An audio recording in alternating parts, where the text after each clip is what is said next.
The night was cold. Rain slid down the narrow city streets, turning every lamppost into a golden blur and every shadow into a secret.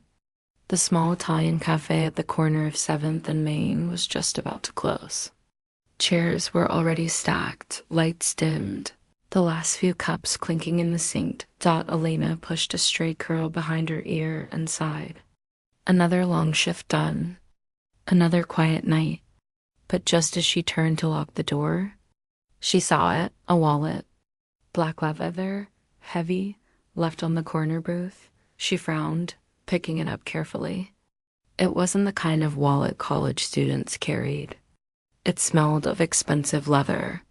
When she flipped it open, her breath caught hundreds of dollars in crisp bills, a black metal card, and a name she didn't recognize. But what made her freeze was the photograph inside, a man in a dark suit. Black hair slicked back, sharp jaw, cold eyes, and behind him, 2 men in suits, standing like shadows. Someone's in trouble, she whispered. Elena looked at the card tucked inside. A phone number. No name. Just a single clean line of embossed digits. Great, she muttered. This screams bad idea. But her conscience was louder. She dialed. The line picked up on the first ring, silence. Not the kind of silence where someone hasn't spoken yet, the kind that watches you breathe. Hello? She said carefully. I think you left your wallet at... Where are you? The voice was deep, calm, almost too calm. Excuse me? Where are you? She hesitated. Something in his tone wasn't just serious. It was commanding. She gave him the address. Don't move. The voice said dot, and then the line went dead. 15 minutes later, headlights swept across the dark cafe windows. A black car slid to a stop in front of the door. Not just any car. One of those silent, expensive kinds you only see in movies. Elena's heart started hammering. 2 men stepped out first. Suits, earpieces, the kind of stillness that screamed danger. Then he got out. The man from the photo, dark suit, perfectly tailored. A black trench coat draped over broad shoulders. His shoes barely made a sound on the wet pavement. But somehow, his presence drowned out everything else. Elena froze behind the counter. The door swung open. The bell chimed. And the Wolf walked in. His eyes found her instantly. Sharp, cold, calculated. The kind of gaze that strips away the room and pins you in place. You called me, he said.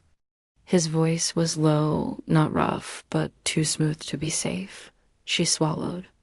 You left your wallet. His brow arched slightly, as if impressed she could still speak. Most people, he said softly, stepping closer, don't touch what's mine. She placed the wallet on the counter between them. Well, I'm not most people. The corner of his mouth twitched, not quite a smile, but something dangerously close. He reached for the wallet. His hand brushed hers, warm, steady, deliberate, and just like that, her pulse skipped. He didn't put the wallet away. Instead, he opened it, flipped through the cards, and then looked back at her. His gaze sharpened, like he was measuring something she couldn't see. Do you know who I am? He asked. She shook her head. Should I? He leaned in, close enough that she caught the scent of rain and expensive cologne. People don't usually touch my things. She forced herself not to step back. I wasn't trying to steal. I was returning it. Exactly. His voice softened, but the weight in it didn't. You returned it.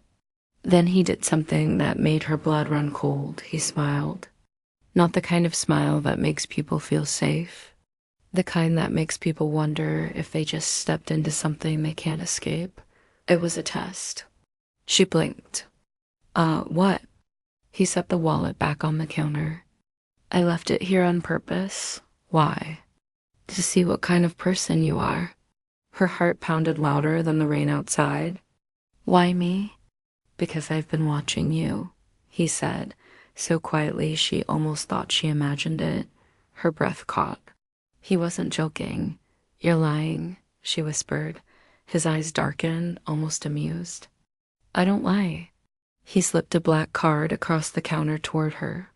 No name, just a number, like the one in his wallet. What's this?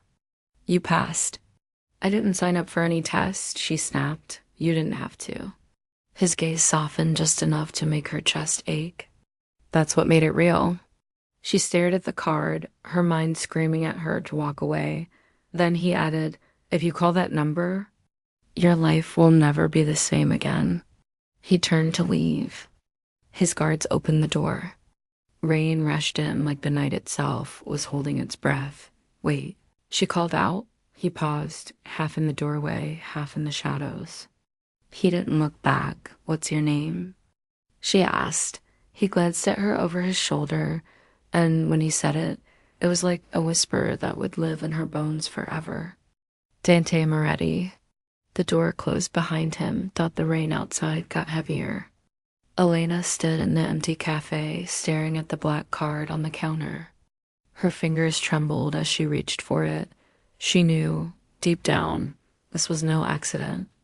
And she wasn't sure if she was afraid or drawn in, because the way he looked at her wasn't just interest.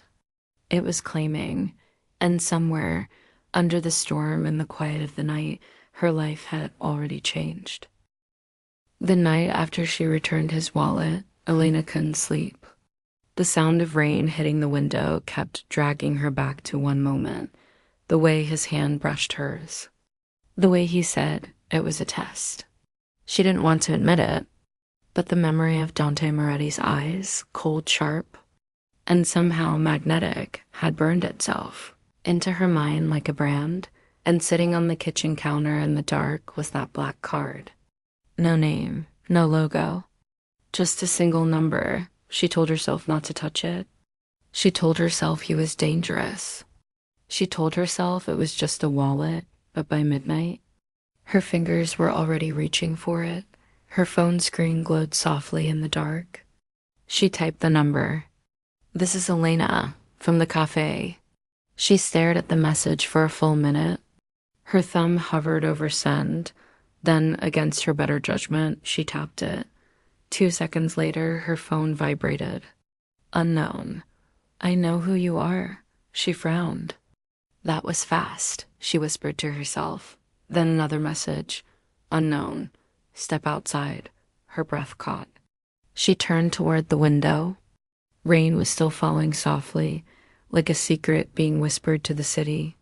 And down the street, a black car was parked, headlights off, just like last night, though every instinct told her to stay inside.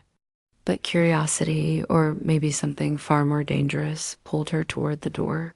When she stepped outside, the night air was damp and heavy. The car door opened without a sound, and there he was, Dante Moretti. Black shirt, dark coat, no umbrella. The rain clung to his hair and shoulders, but he didn't seem to feel it. He looked like someone who didn't live in the storm. He was the storm dot Elena stopped at the edge of the sidewalk. You really don't believe in texting like a normal person, huh? A faint smirk curved at the corner of his lips. I don't do normal. Get in, he said softly. She raised a brow. And if I don't? He tilted his head, his voice calm but full of quiet certainty. You will? Her heart kicked up. It wasn't a threat. It was a statement, like the rain falling, inevitable. And the strangest part was, he was right. She got in. The interior smelled like leather and something nerdly expensive. City lights passed like streaks of gold outside. He sat beside her, not too close, but close enough that she could feel the weight of him. You shouldn't have called me, he said suddenly. Then why did you tell me to? I wanted to know if you would. The words hit her harder than they should have. She hated that he could make everything sound like a game she was already losing. Who are you really? She asked, staring at him in the dark. His gaze slid to her, sharp as a blade and soft as a whisper. Someone you should stay away from. That doesn't answer my question. It's the only answer that matters. She almost laughed.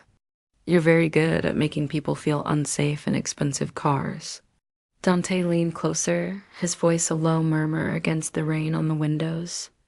If I wanted to make you feel unsafe, Elena, you wouldn't be sitting here. A shiver ran through her. She hated that he was right. The car stopped in front of a restaurant she'd never seen before. No sign, no name. Just heavy wooden doors, a single golden light glowing above. Inside, everything smelled of fresh pasta, warm bread, and secrets. The staff didn't ask for a reservation. They saw Dante and stepped aside. You own this place, she guessed. Something like that. They sat at a private corner table. The waiter poured red wine without asking. She stared at the glass. This feels a lot like a movie. He raised a brow. A good one? She hesitated. The kind where the girl should probably run. Then why aren't you? Her throat tightened. Because she didn't want to. For a while they talked about nothing and everything. The way rain changes the sound of a city. Her favorite books. The fact that he never said much about himself, but it wasn't the words that hooked her. It was the way he looked at her, like every sound in the room faded into silence, like he had already decided she was his favorite secret. Why me? She asked softly, his eyes darkened, slow and deliberate. Because you touched something that was mine and didn't try to keep it. That was a wallet. He leaned forward. It wasn't about the wallet. The air between them tightened. She felt her breath catch without meaning to. Dante, she said finally, her voice barely above a whisper. What are you really doing? He tilted his head slightly, a quiet predator studying prey that wasn't running. Testing, still. Always. And what if I fail? For the first time, something softer flickered behind his eyes, something she couldn't name. Then I'll still find you. Her chest squeezed tight. That's not how this works. He gave a faint, wicked smile. In my world, it is. When they left the restaurant, the rain had turned soft, the kind that fell like whispers. She expected him to walk away. Instead, he stopped under the golden light of the doorway, turned to her, and offered his hand. You don't dance in the rain often, do you? She blinked. What? Tonight, he said, voice low. You'll remember it. She wanted to say no, but something in his voice pulled her closer. She placed her hand in his. The moment their fingers touched, the world outside vanished. He spun her slowly under the light rain, not perfectly, not rehearsed. It wasn't about the steps. It was about the way his hand rested on the small of her back like it belonged there. About how close he let her get, and how close she let him. They stopped in the rain, breaths mingling in the cool air. His hand slid from her back to her jaw, fingers warm against the chill. Tell me to stop, he whispered. She couldn't. His forehead brushed hers, not a kiss, but something worse. Something that burned slower, deeper. You have no idea what you're walking into, he said.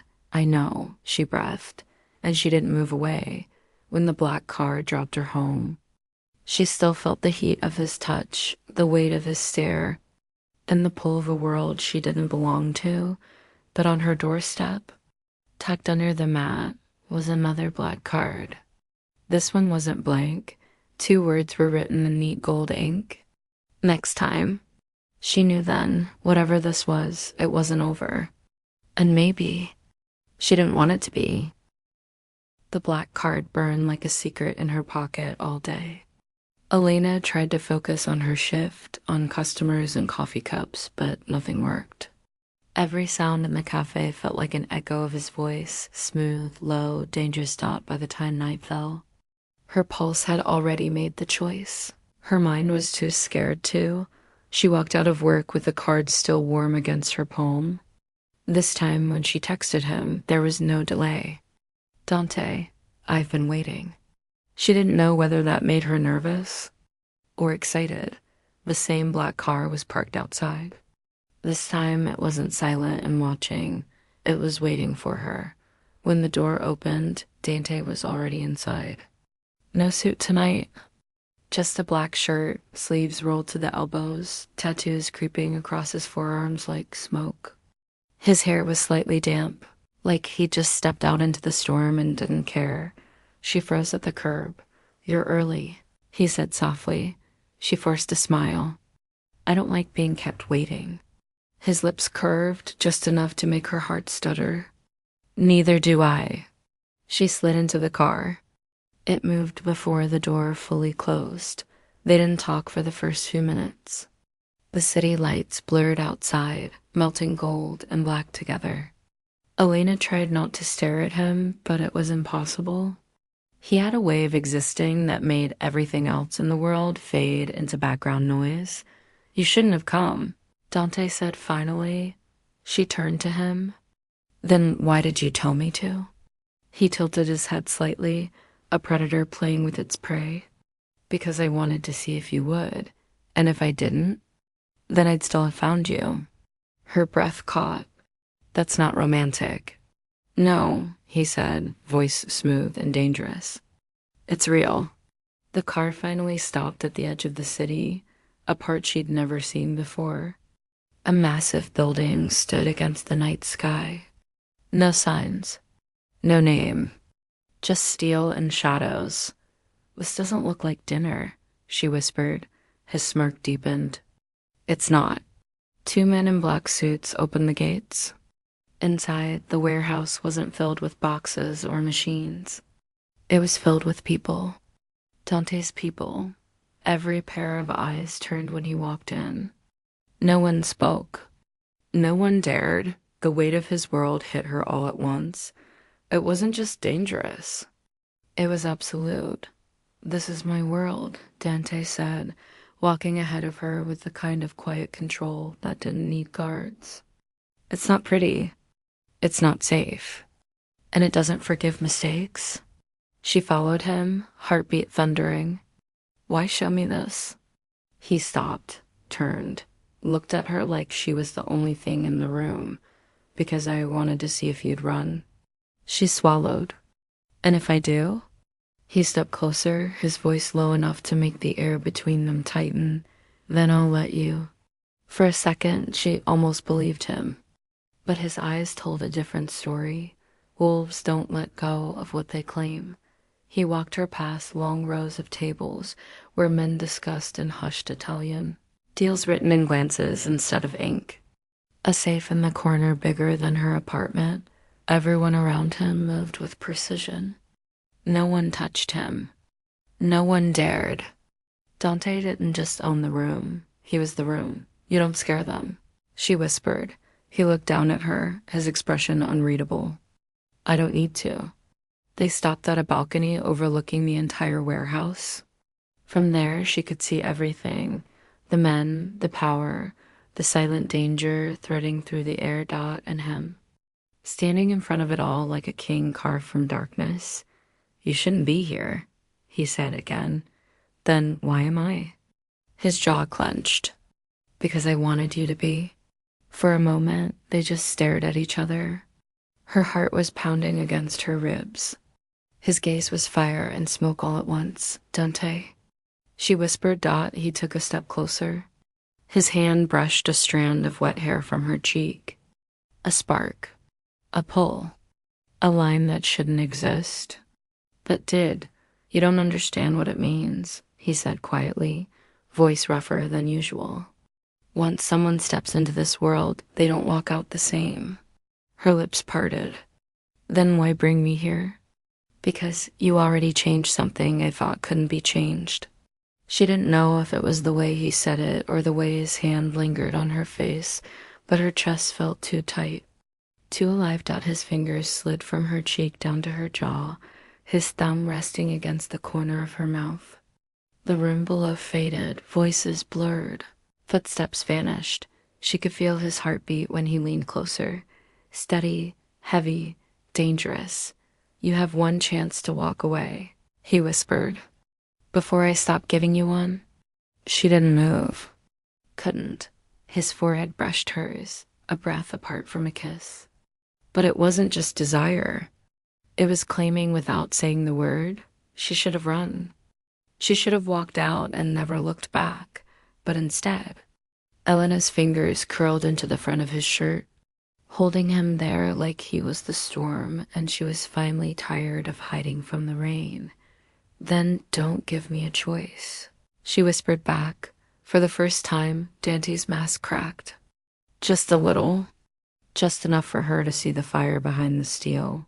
Down below, one of his men shouted something in Italian. The spell between them broke, but the look in his eyes didn't fade. He turned to the railing, his expression shifting from softness to steel in a heartbeat. "This isn't over," he said quietly. She took a deep breath. "I know," because from the moment she touched that wallet, it had never been about choice. It was about fate, and she had just stepped into the wolf's world, for real. Asterisk, the rain had returned. Not the gentle kind, the hard, relentless kind that soaked through skin and turned the world into a storm. Elena stood by her window, staring at the black card sitting on the table. It was strange how something so small had pulled her into something so big. 2 nights ago, she was just a waitress.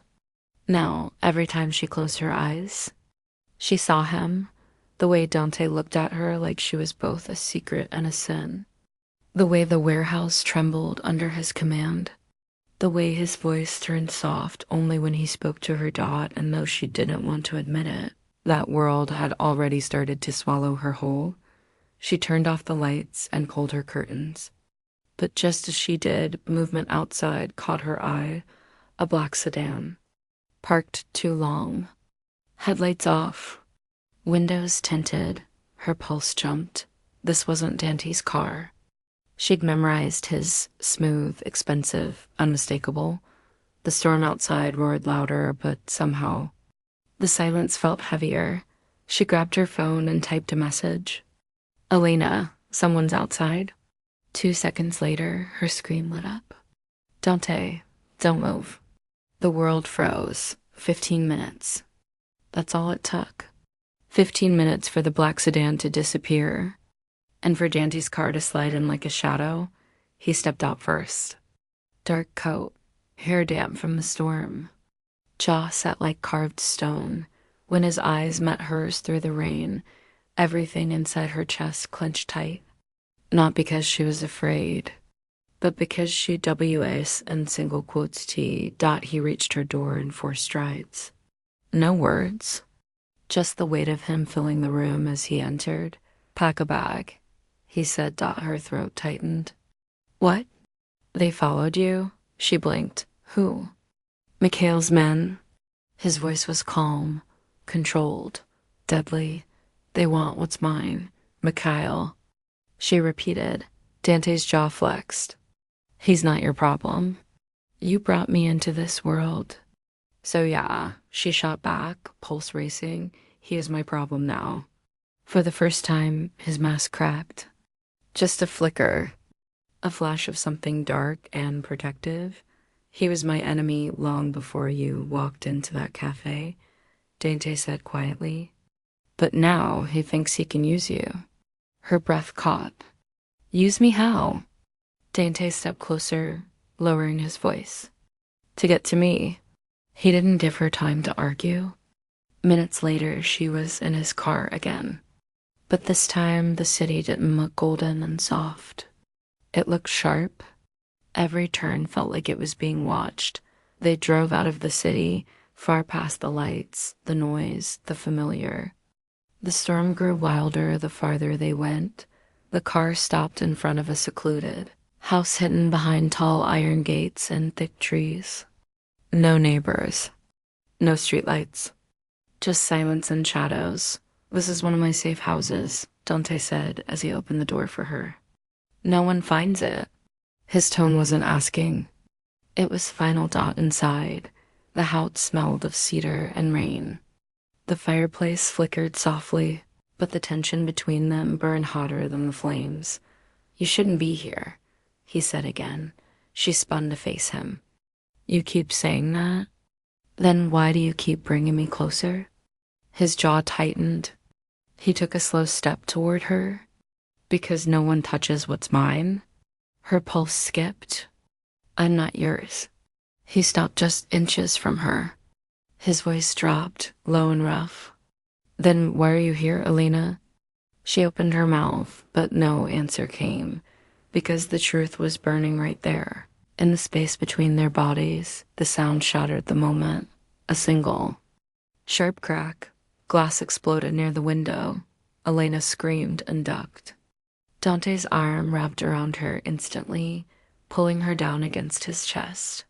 She felt the hard press of his heartbeat, the scent of rain and gunpowder mixing in the air. Sniper, he muttered out another shot. This one hit the frame near the door. Dante didn't flinch. He moved like the storm outside belonged to him, dragging her behind the wall, shielding her with his body. Luca and two men appeared within seconds, like they'd been waiting in the shadows all along. East Ridge, Luca said. Dante's eyes hardened. End it. The men disappeared into the storm. He turned back to her. Are you hurt? Her hands were shaking, but she shook her head. No. He cupped her face, thumb brushing her cheek with shocking gentleness. Look at me. She did. And for a second, the gunshots outside didn't exist. I told you this world doesn't forgive mistakes, he whispered. She could barely breathe. Why am I here, Dante? Why me? He exhaled, the first crack of vulnerability in his voice. Because you walked into my life without asking for anything. And for a man like me, that's dangerous. You don't even know me. His forehead leaned against hers, rain still dripping from his hair. No, he said softly. But I want to. Her heart pounded against his chest. Their breaths tingled. It wasn't safe. It wasn't right. But it was real. The storm outside roared as the house went still. His hands were still on her face. Her fingers curled into the fabric of his shirt, holding on to him like he was the only solid thing in a world that suddenly made no sense. He lowered his voice. This is your last chance to walk away. She swallowed. And if I don't? He smiled faintly, not the dangerous smirk she'd first seen, but something softer. Almost human. Then you're mine. The gunfire stopped. Somewhere outside, Luca gave the all clear, but Dante didn't move away from her. His hands were still on her, his heartbeat still against hers. The line between fear and something else blurred completely. Elena didn't know if this was love, or madness, or a storm she wouldn't survive. But she knew one thing. She wasn't walking away, not anymore. The storm that had been building for nights finally broke loose. Outside the safe house, thunder rolled across the dark sky like a warning. Inside, silence clung to the walls like smoke. Elena sat by the flickering fire, Dante's jacket draped over her shoulders. Every shadow in the room felt alive. She could hear the men outside, movement in the trees, boots on wet gravel, the tightening of something inevitable. She wasn't just in his world anymore. She was at the center of it. Dante paced the hallway with quiet precision. He wasn't speaking much. He didn't need to. Every man in the house knew what was coming. Lucas stepped in, water dripping from his hair. They're close. Dante didn't react. He simply straightened his coat. The moment he steps through that gate, Dante said quietly, he dies. Elena's breath caught. Dante. He turned to her. The firelight caught his face, part shadow, part storm. You need to stay inside. She stood. No, Elena, I'm not hiding anymore. Something flickered in his eyes. Not anger. Something worse, fear. She took a shaky breath. Who is he really? This Mikhail? His jaw clenched. Someone who thought he could take everything from me and get away with it. What did he take? Dante's voice dropped lower. My father's empire? Half of my men, and now. He wants you, me. She whispered. You're the first thing I didn't plan for. Dante said. And men like him think love is a weakness? Elena froze. Love. He hadn't said it gently. He hadn't said it like a confession. He'd said it like a fact carved in stone. The lights outside flickered. Engines growled. And then, silence. Luca's voice cut through the tension. They're here.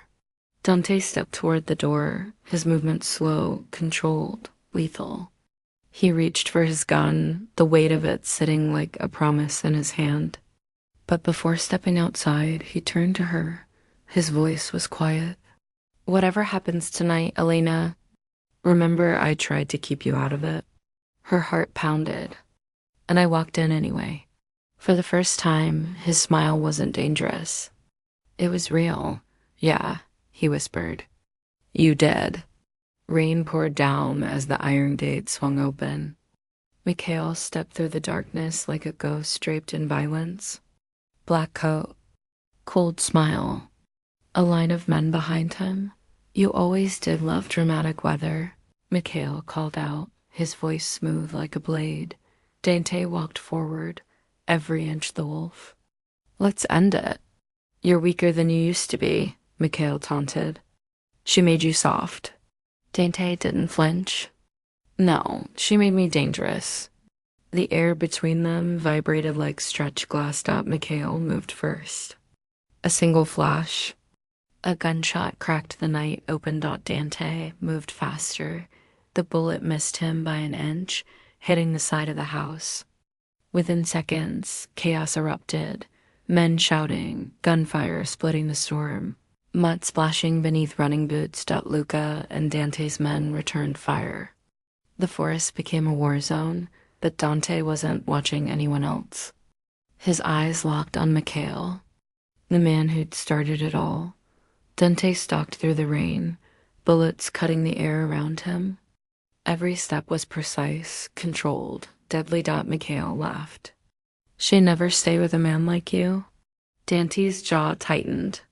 She doesn't need to stay. I'll fight so she can choose. The two men collided in a storm of gunfire and fists. Dante's fist connected with Mikhail's jaw, years of rage behind that single hit. Mikhail fired a wild shot. It grazed Dante's shoulder, blood staining his shirt. But he didn't stop. He never stopped. He pinned Mikhail against the gate. Gun pressed under his jaw.